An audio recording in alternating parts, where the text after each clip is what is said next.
I've been in Israel for most of the last 15 months. I've been into Gaza a number of times. I've been to Lebanon. I've been to Syria. I've seen exactly what the IDF is doing. I've seen how they've been fighting.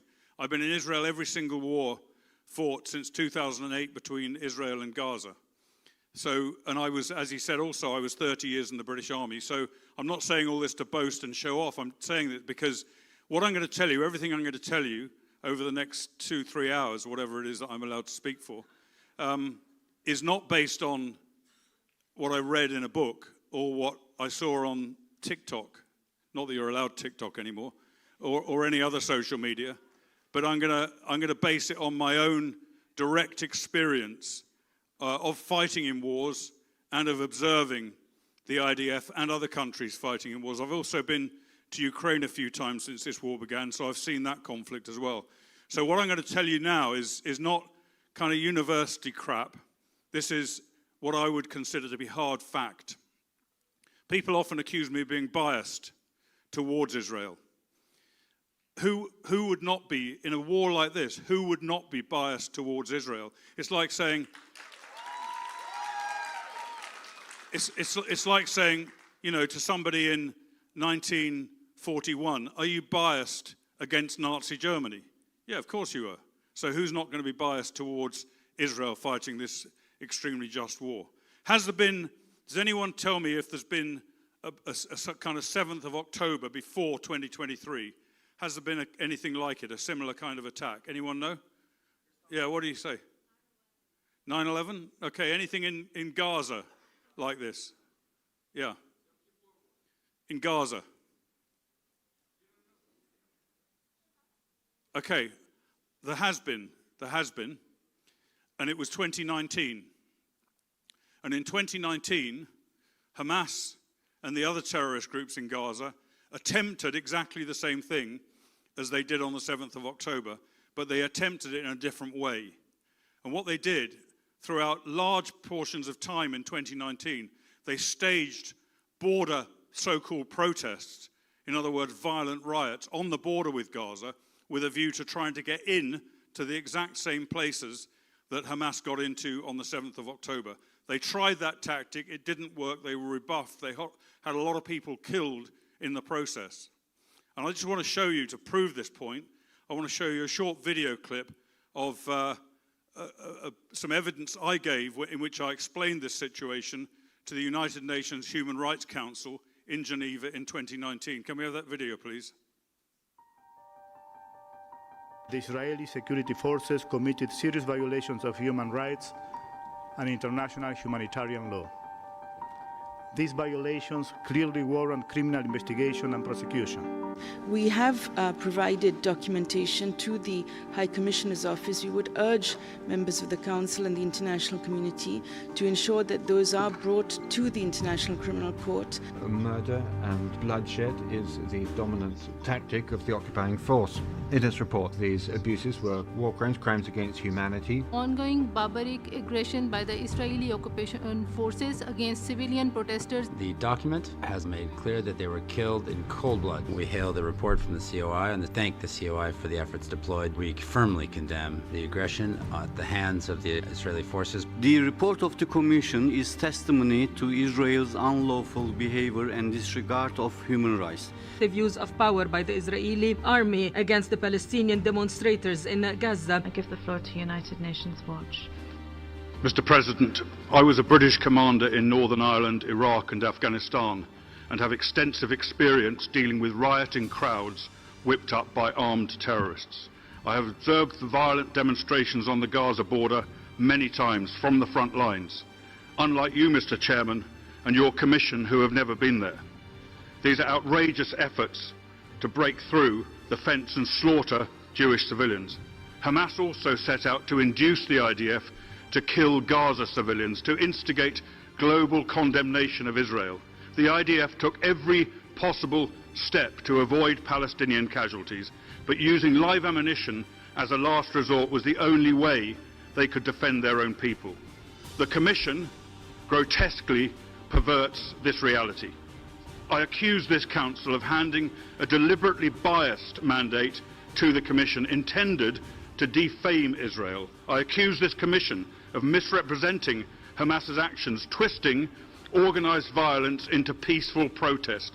I accuse this Commission of acting as an instrument of Hamas terrorism by falsely accusing Israel of crimes against humanity, by validating terror tactics and by inciting killing and violence. I accuse this Commission of betraying the Palestinian people by failing to condemn their Hamas oppressors who, as we meet today, are firing on genuine peaceful protesters in Gaza.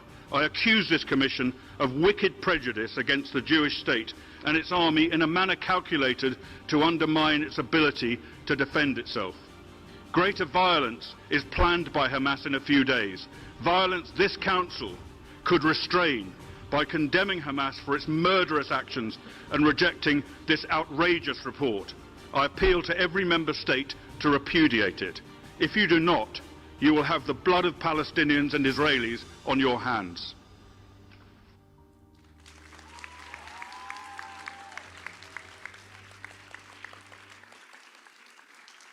Thank you. That wasn't the reaction I got from the United Nations Human Rights Council. They were very unhappy, but they tried to cut me off, but they didn't succeed. But some female ambassador from a North African country spoke to me afterwards, straight after I gave my speech, and she said, "Colonel Kemp, your soul will burn in hell for all eternity for the lies you've told to this commission today." I was delighted. Now, I need a volunteer.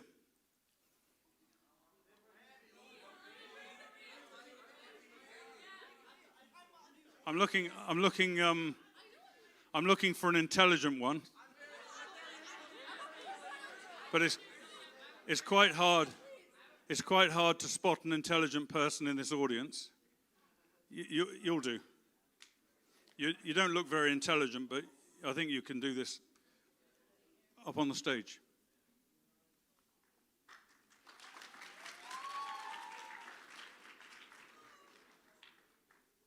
Tell them who you are and where you're from. I'm Dean. I'm here from the Bay Area. Right. What I want to do, I want to, have you got a pen there? Yeah. I want you to tell me, don't just shout out, shove your hand up and I'll nominate you. I want you to tell me what the main bad things that have been said about Israel during this conflict, the main, not every single detail, the main bad things.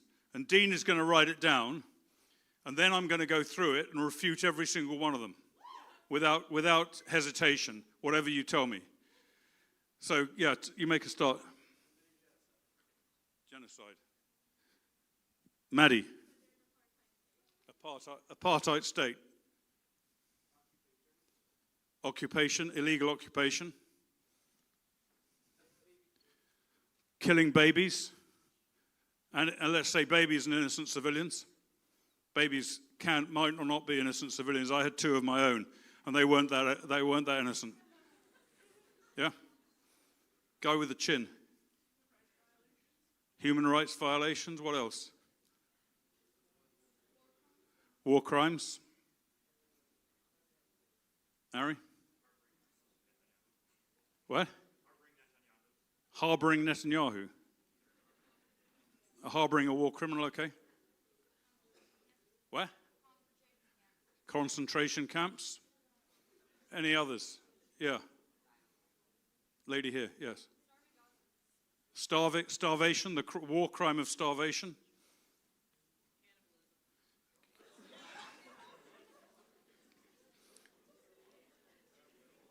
You're very pick-me, aren't you? Sorry?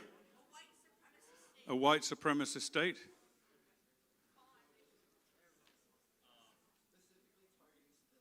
Specifically targeting civilians? Any others? Yeah. Chemical warfare, that's a good one. Matan. White phosphorus, let's link that with chemical warfare. Father Christmas? Sorry? Immoral army, yep. Yeah, guy at the back there. What? Human trafficking.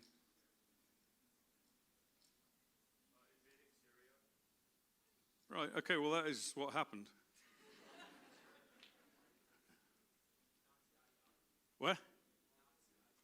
Nazi ideology. How many you got? You got enough there? A lot. Are you writing quick enough? I forgot to ask you if you'd write. You can. Yeah. Trapping Gazans in an open-air prison. Any others? Yeah, depriving them of water, electricity, humanity. It's like starvation as well, in a way. Yeah. Taking all their money. You do that. You know what Jews and money are like, don't you? I'm not anti-Semitic, by the way.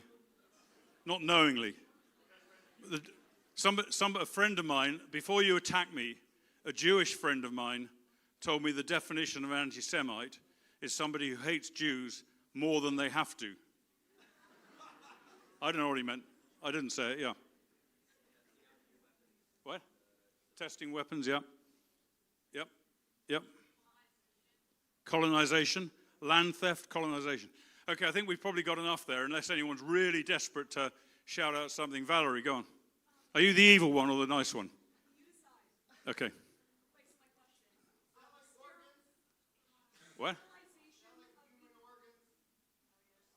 Okay, go on. Sterilization of Ethiopians. Okay, all right, I think, what? Holding detainees without, okay, we've got a lot of stuff there.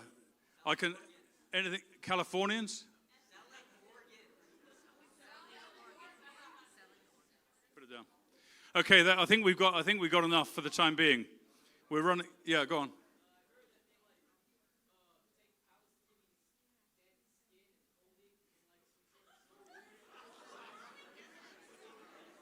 Are you sure they don't make lampshades out of dead Palestinian skin? Okay, how are we doing, Dean? Okay, so I think we've got enough for the time being. And I said I'm going to refute every single one of them. We've got so many, I'm going to focus on the most important ones, and I'm going to go through them. And when we have questions later, if you've got anything to ask me about, then we will deal with that. The first thing I would say, illegal occupation. Land theft, stealing other people's land, colonization. Right. What you've got to understand about that is that every bit of land under Israeli sovereignty was either purchased from its owners, whoever they were, in many cases they were Arab, purchased, often at an exorbitant price, lawfully and legitimately. And the remaining land that is in the hands of Israel is land that belonged to the state before the recreation of the state of Israel in 1948. That land belonged to the British. It was under British sovereignty, which we'd taken from the Ottoman Empire, from the Turks, under a lawful treaty at the end of the First World War, after we, with the assistance of the Jewish Legion, by the way, which I may speak about in a bit, after we had defeated them in battle. Perfectly lawful. So every single word about unlawful land theft is a lie, is a deliberate defamation of Israel. The colonial issue, Israel has illegally occupied Arab land. Where? Where was it? If you look at the reality. Gaza, Judea and Samaria, which some people call the West Bank, and the whole of the rest of Israel, all of it is Israeli sovereign territory. It cannot be, you cannot illegally occupy your own sovereign territory. Every part of that land between the river and the sea is Israeli sovereign territory. It has been since 1948, and it still is today. And the reason it is because customary international law, in every single case, decrees that when a new country is formed, Israel in 1948, then the boundaries of the previous highest level sovereign power are assumed by that country. And the previous sovereign power, as I mentioned, was the United Kingdom. Under the League of Nations, the forerunner of the UN mandate, that leading power, that top-level power, its authority, its territory was transferred under international law automatically to Israel, unless there's been some other subsequent treaty or agreement that was made between Israel and any other countries or any other entities, and there hasn't been. So all of that land belongs to Israel. There is no illegal occupation, there is no land theft, there are no illegal settlements in Israel. Now, I know a lot of people say the opposite of that, including things like the United Nations General Assembly, the International Court of Justice, various other entities, but what I've told you is absolutely accurate fact. Huh? Yeah, stay here. You're important. I might not be able to read all your writing. Okay, so let's take the various issues of killing innocent civilians. Intentionally killing innocent civilians, because of course Israel has killed innocent civilians, but intentionally killing them is a war crime. Unintentionally killing them is not a war crime, providing you take precautions. The IDF has gone beyond any other country in the world has ever gone to minimize the deaths of innocent civilians on the battlefield. That is also a fact.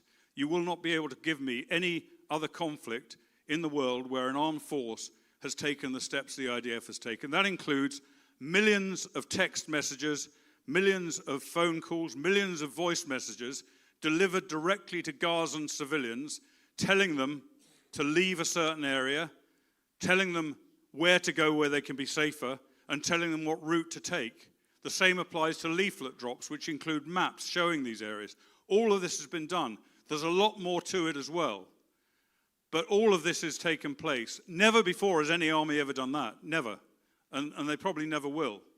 So the allegation that Israel has deliberately targeted babies or innocent civilians or whatever is completely untruthful. And as a result of Israel's actions, we have seen probably the lowest, not probably, but definitely, the lowest civilian to military casualty ratio that any army has ever incurred during the course of urban conflict. And the casualty ratio, by my calculations, is less than one civilian killed for every combatant killed. Now, you might think that's bad.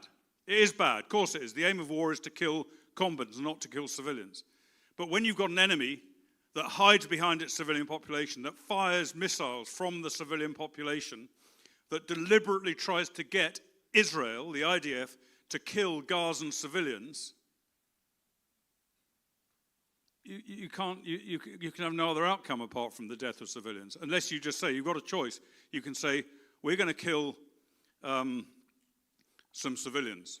But we don't want to. We take all steps we can to avoid it. We don't want to, but we're going to. If we don't do that, what's the alternative? We don't hit the terrorists. And if we don't hit the terrorists, then they stay in place and they carry out another 7th of October. So what else have we got here, Dean?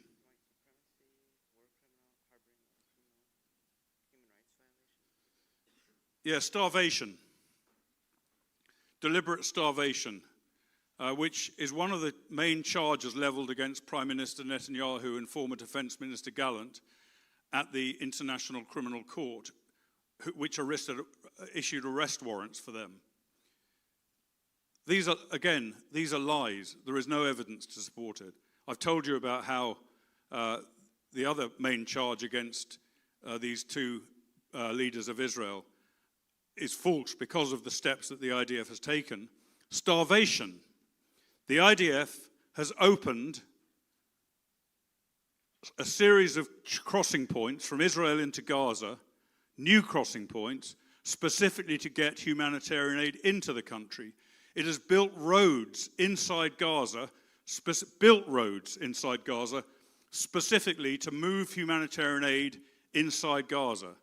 It has facilitated the delivery of millions of tons of humanitarian aid into Gaza. More food has been delivered into Gaza in the 15 months since this war began than Gaza ever received in humanitarian aid in an equivalent period before the war. More food. And every Gazan, by calculation, every Gazan receives significantly more calories than a human being requires to survive. Or not just to survive, but to thrive. Those places where humanitarian aid has been prevented from getting to the population, which there have been cases, and that is because Hamas, Islamic Jihad, and other thugs in Gaza hijack the aid and they sell it. They either keep it for their own purposes or they sell it at at premium prices. Free aid, this is, given to Gaza. Hamas sell it to the civilians that need it at huge inflationary prices. So there is no starvation, there is no policy of that. There's no attempt to kill innocent civilians. All of the stuff, I'm not going to go through everything, as I said, but chemical weapons. Thanks, Dean. You keep me on track. Chemical weapons have been used in Gaza. Yeah, well, every weapon that any army ever uses, except for a spear or a bayonet, is a chemical weapon. They're talking about things like white phosphorus use and red phosphorus use. But those are not unlawful chemical weapons. Those are weapons that are designed, that are allowed to be used under the laws of war, and are used and have been used in Israel, and have been used by US and British forces as well in various wars around the world, including in Afghanistan and Iraq. So it's all pretty much lies. Now, I want to just give you a brief overview of the way this conflict has gone up until now. And I'm going to look forward briefly to the future as well. I'm not going to go into detail. But what Israel has done since the 7th of October 2005 is to inflict the most devastating damage on Hamas. It has wreaked severe destruction on Hamas. It has broken its ability to operate as a terror army, which it was set up to do before. It can't do that now. Hasn't killed all the terrorists. It's killed somewhere, I think, in excess of 20,000 terrorists in Gaza since the war began, according to IDF estimates. But it hasn't killed all of them. There are still some who exist who can operate in small groups, and they can do severe damage to the Israelis as well, as we've seen in the last few days, where quite a large number of Israeli soldiers have been killed by improvised explosive devices. But they are no longer a viable military force that can threaten Israel. That's been taken away from them. Israel has done immense damage to Hezbollah in Lebanon, which started its attacks on the 8th of October, the day after the Gaza invasion. And it's been firing missiles into Israel, into northern Israel, ever since the 8th of October. And it's caused the population of northern Israel to leave the north and take refuge elsewhere inside the country. In fact, I was staying in, for most of the last 15 months, I've been staying in a hotel in Tel Aviv, which has been full of refugees, mainly from Kiryat Shimona and other places in the north, who can't go home, and they're not able to go home now. And this is where my talents came into play. I'm not exactly a modest man, but I did deploy my unique talents in support of these refugees, because many of them are religious Jews, quite strictly religious. And if you're in quite a high-rise hotel on Shabbat, how do you operate the elevator? There wasn't a Shabbat elevator. So what do? You get a Shabbat goy, and that's me. I'm a very, very skilled Shabbat goy.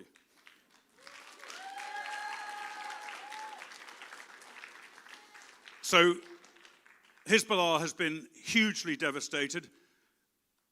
Hassan Nasrallah, the commander of Hezbollah, the long-standing leader of Hezbollah, was killed by an Israeli airstrike. Thank goodness. Don't forget, I don't like to applaud people's deaths, but I do like to applaud the deaths of terrorists like that.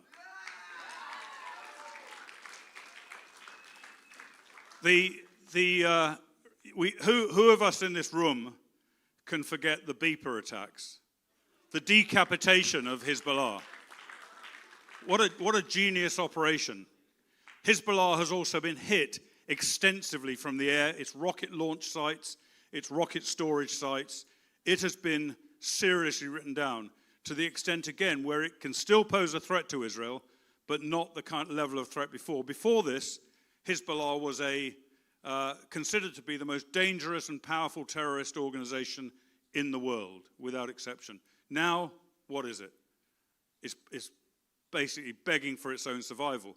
When it launched its operations against Israel, it said, we're not going to stop until the IDF pull out of Gaza. Yet then, they agreed a ceasefire with Israel a considerable time ago, betraying their jihadist allies inside Gaza. Iran has been very seriously weakened.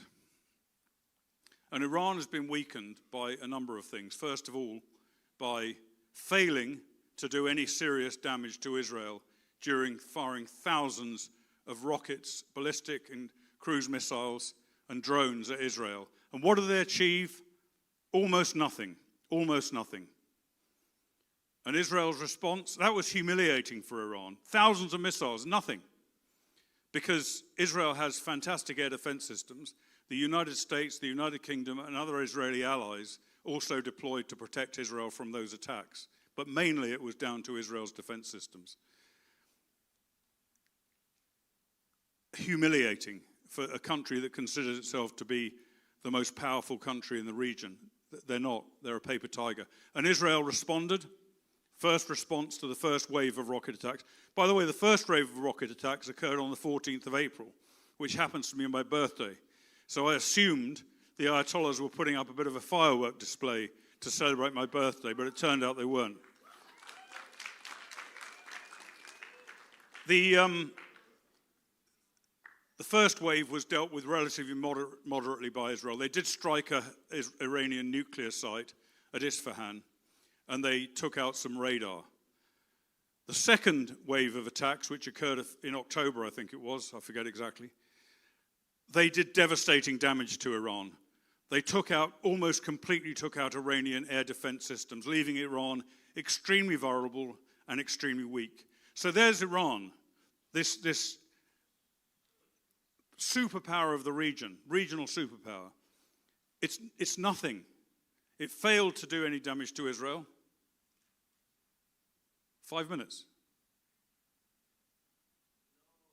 No.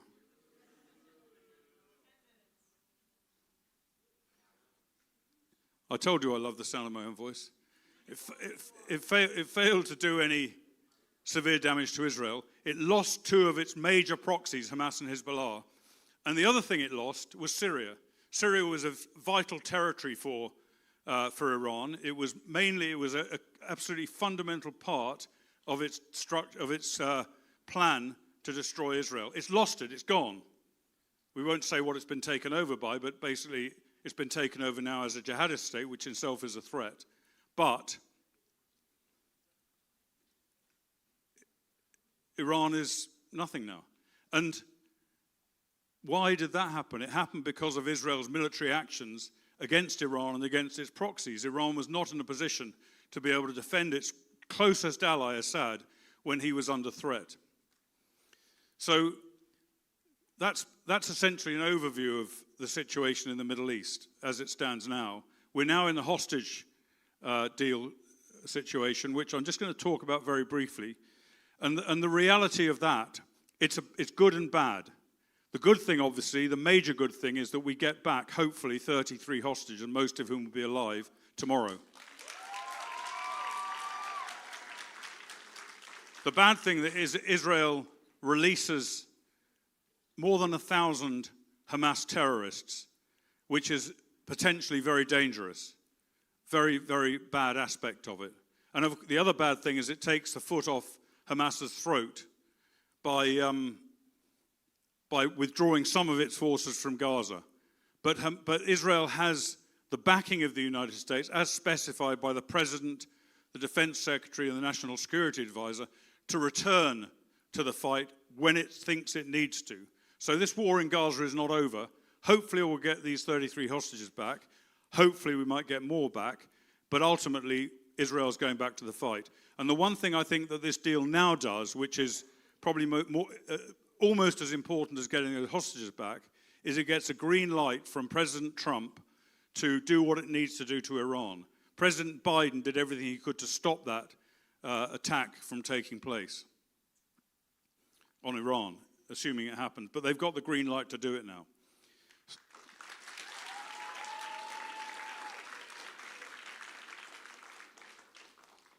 So the future, as far as the conflict in the Middle East is concerned, is, I think, quite optimistic. There are a few potential downsides, one of which is the additional influence of Turkey in the region. And Turkey is Turkey's behind the jihadist group, the HTS, that's taken over in Damascus. Turkey was a supporter of that organization and remains a supporter. And Turkey is looking to replace Iran, I think, as one of the main hegemonic powers in the Middle East. And that's a dangerous thing to Israel. But of course, Israel is preparing for that and is preparing to deal with both proxy attacks launched by Turkey and potentially direct attacks launched by Turkey against Israel. Let's not forget that Erdogan, the president of Turkey, has said Jerusalem is Turkish. Who doesn't think Jerusalem belongs to them? I don't know. So there are, there's the potential for Jordan to be destabilized. Iran is working hard on that now. And there is also the potential for even more increased violence in Judea and Samaria. And I think Israel may end up conducting some kind of operation similar to Gaza in Judea and Samaria in the future. So by no means is the conflict over.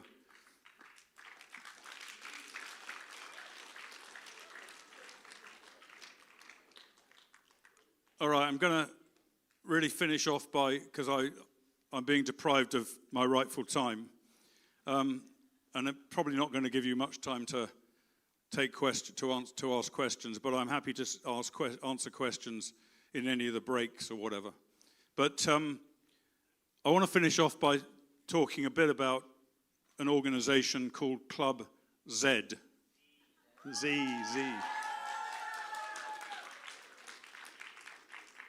When I first spoke to Club Z, I saw this as a training organization, training and preparing fighters to face the attacks they were going to receive at university campuses. I no longer see it in quite that way. That's still a fundamental part of Club Z's main mission and operations. But one thing I think that's emerged even stronger during this conflict, what Marcia was speaking about yesterday, the amount of activism that Club Z members are involved in. And that is very important. It's extremely important because the contribution you make in your university campuses, through writing in magazines, newspapers, etc., the contribution you make is not just to defend your own communities, which it does, but it's also to strengthen Israel, which it certainly does. Israel's in a political warfare campaign against much of the world, and your contribution to that is extremely important. We're outnumbered here. We're heavily outnumbered. And the role you play is crucial. And it's not just crucial in terms of the physical effect on the enemy, and you do have an enemy. It's also crucial in terms of the morale of Israel. Israelis know what you do. Not every Israeli knows, but Israel sees a lot of the stuff that you do. I've been watching very closely what you've done. I've shared it as much as I possibly can. Many other organizations are doing extremely important work as well. And that is a real boost to a country that sees itself under so much pressure from various places around the world, including these international courts and the UN and other monstrous organizations like that. And you lot, you're very powerful people. Now, I'm not some idiot that stands up and says, you can do anything you want, you can achieve anything. Well, of course, it's nonsense. You can't achieve anything. Some of us can do some things, others can't. But you get told, you get fed all this stuff. You can do, and one of the apart from constraints on ability, and everyone has constraints on their ability, Jewish teenagers suffer from an additional problem, an additional restraint that the rest of us don't have, which is your parents. Because they want you to be doctors, lawyers, whatever, property developers. So that adds a constraint. You can't just do anything. But you are still powerful. You're still very powerful people. And why do you think I say you're powerful? Because you are, because you're Jewish. I'll tell you why. Because of something that you haven't influenced yourself, your age. Most of the enemy, the worst of the enemy, there are obviously a lot of older people who are pulling the strings behind it, but the worst of the enemy are people of your age and a bit older. And you are the people that can influence them. I can't. I'm a fat old grey-haired man. Who's going to listen to me? You can wield immense power and influence. But what you've got is potential power. And potential power can be transferred into actual power by two things. One, education, knowledge, and you're getting that through Club Z and through various other things. And the second is courage. Courage is, some people are born with more courage than others, but it's not an inbuilt quality necessarily. Who thinks they're fearless here? Who's fearless? You're fearless? You're fearless? Okay. Okay, well, those of you who are fearless are exceptional, because most people have fear, whether they're fighting a political warfare on the campuses or whether they are fighting a war in the trenches. Most of them have fear, but you have to overcome that fear. And that's courage. Courage is overcoming the fear. And I think one of the indications that you're willing to overcome that fear is that you're sitting in this room now and that you're taking part in some extremely effective activism.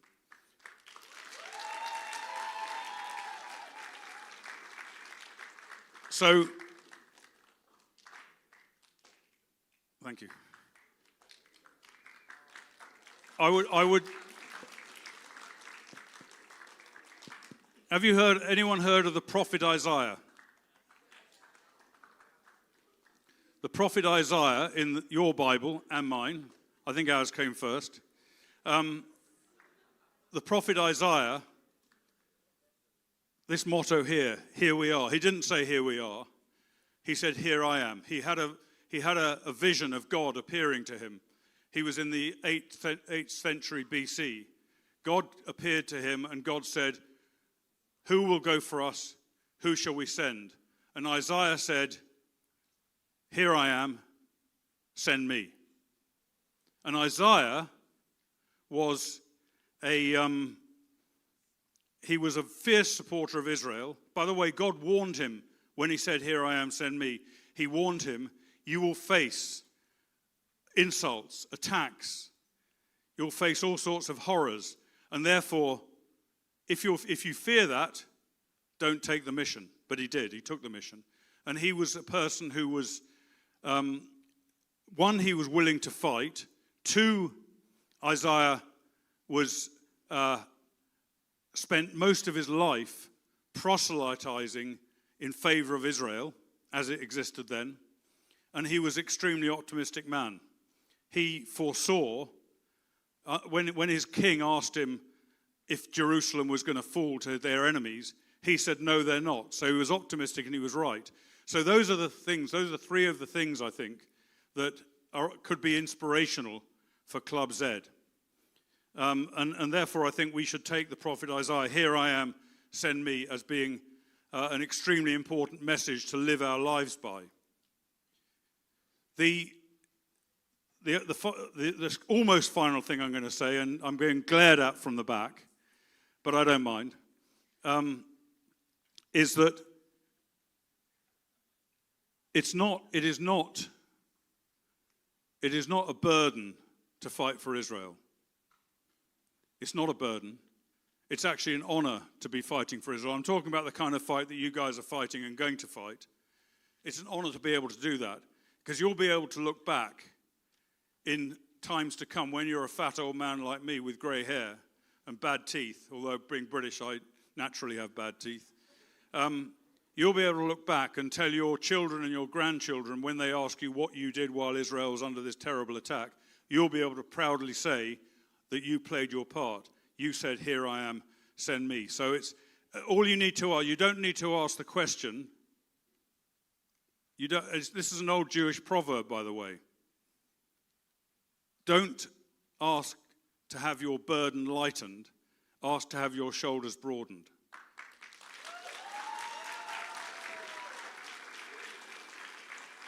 I am extremely optimistic about the future of Israel.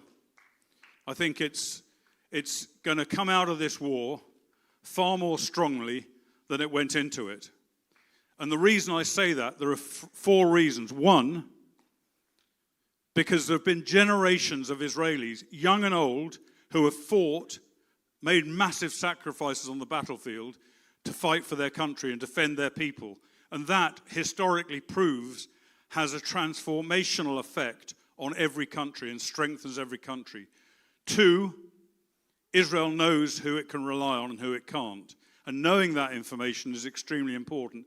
And Israel is in a position to improve its self-reliance. In other words, in the future, there should be no requirement to worry if someone puts an arms embargo on Israel, because Israel's going to be in a position, already mechanisms are in effect to achieve that. Israel's going to be far more self-sufficient in arms in the future than it is today. Three, the diaspora, and you can correct me if I'm wrong here, I may well be wrong.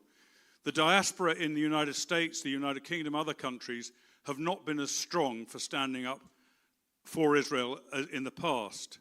They've often been far too willing to buckle under huge amounts of pressure and criticism. Today, I hope that Jews, many more Jews in the diaspora, have been strengthened by what they've seen, that they're under attack themselves, that Israel's under relentless attack from around the world, and that they need to stand up, they need to support Israel, because without the support of the diaspora, Israel is incredibly weakened. So I hope that's a further strong point. The fourth and final strong point is that Israel is going to establish normalized relations with Saudi Arabia. President Trump will see to that.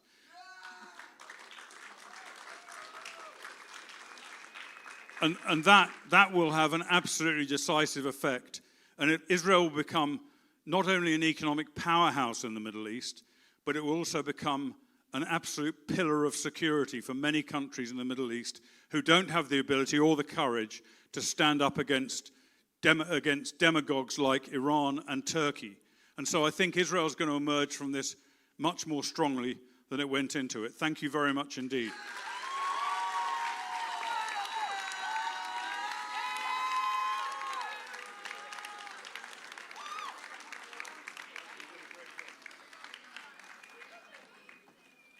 Do we have any time for questions, or is that it? We do have time for questions. So you cut me short, and you're now letting me ask. Okay, well, that's a good thing. That's a good thing. That's a good thing. I need to be controlled. I need to be controlled by Americans. Dan.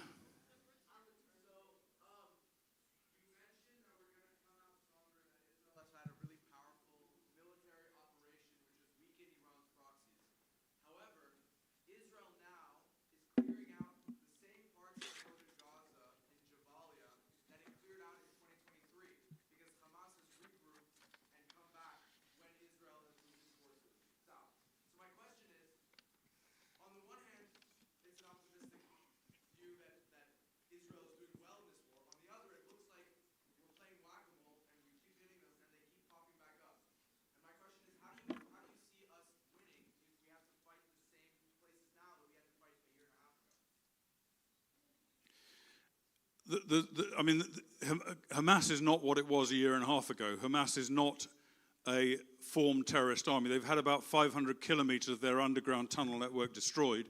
They've had many of their weapons destroyed. They've had most of their, or many of their hardened terrorists destroyed. Their chain of command, their leadership is gone. Yahya Sinwar is, I think, in Israeli custody at the moment. His body is anyway. So Hamas is not a viable organization. It's got one big danger, and that's the danger of this ceasefire as well, unless it is ended. So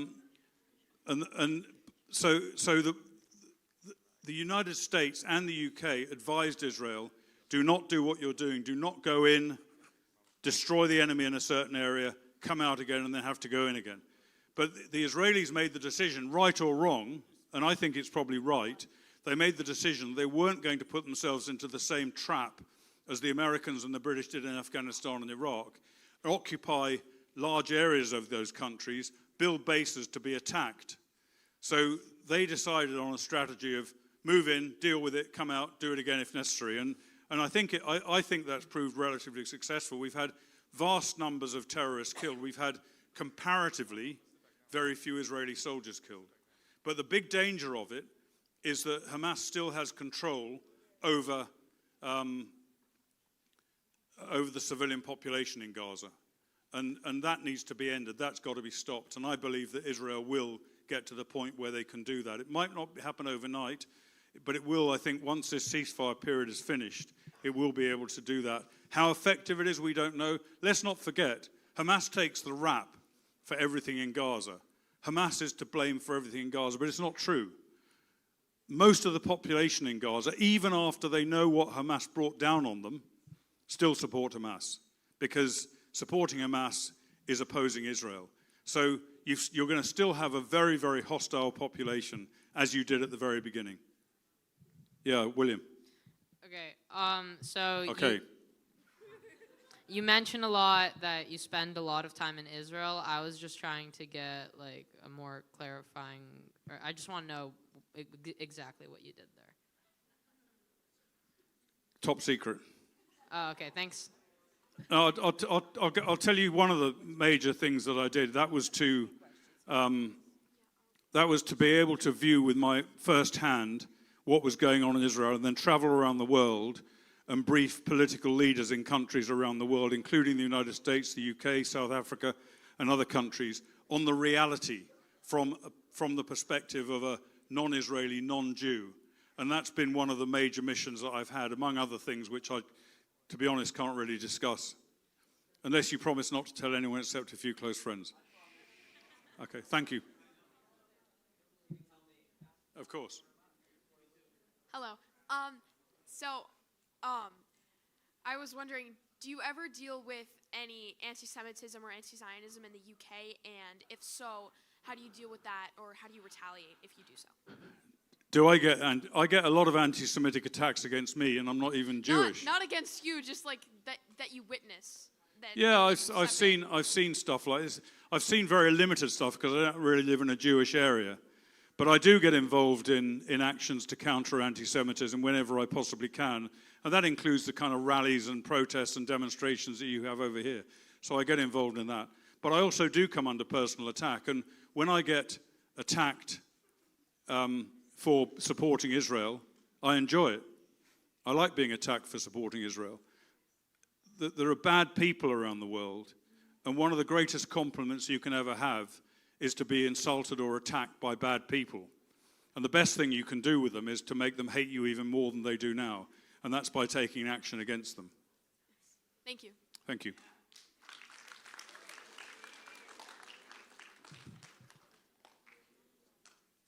Hello, Colonel. This may be a little controversial, but I wanted to ask you what your favorite color is. My favorite color? Yeah. Like out of the whole alphabet. Red, white, and blue. The colors of the British flag. Hi, Colonel. My name is Kiana. I'm from the Los Angeles Institute, and as someone having been affiliated with the United Nations, what's your idea on the perception that it has been infiltrated or influenced by Muslim countries? And if you do agree with that perception, what have you or other people that have been affiliated prior to with the United Nations done to rectify that issue? Has the United Nations been infiltrated by anti-Israel people, you say? Yeah, and also, if you do believe so, what have you or other representatives of nations done to rectify that influence? Yeah, well, the answer is yes, it has. And you look at the Human Rights Council there, I told you when I spoke like that, I was one of 2 speeches, I think, out of about probably 150 speeches over the 2-day period, which spoke in support, or 3, which spoke in support of Israel. And all the rest were condemning it. Even Russia, and I appreciate some of you are Russians, but the Russian Federation had been expelled from the UN Human Rights Council a few years ago over its invasion of Ukraine. And yet they were still there. They were in the UN Human Rights Council. They made a speech and they called on the state of Israel to stop committing war crimes, to observe the laws of war in Gaza. Russia, Putin's representative. So it's an entirely corrupt organization which has an inbuilt majority of countries that are opposed to Israel and opposed to Western values. How you reform it, I don't think you can reform it. I think you just have to look at it as it is and just not take it seriously. And I think my suggestion for dealing with the UN is to move it out of New York to North Korea. Thank you, Colonel.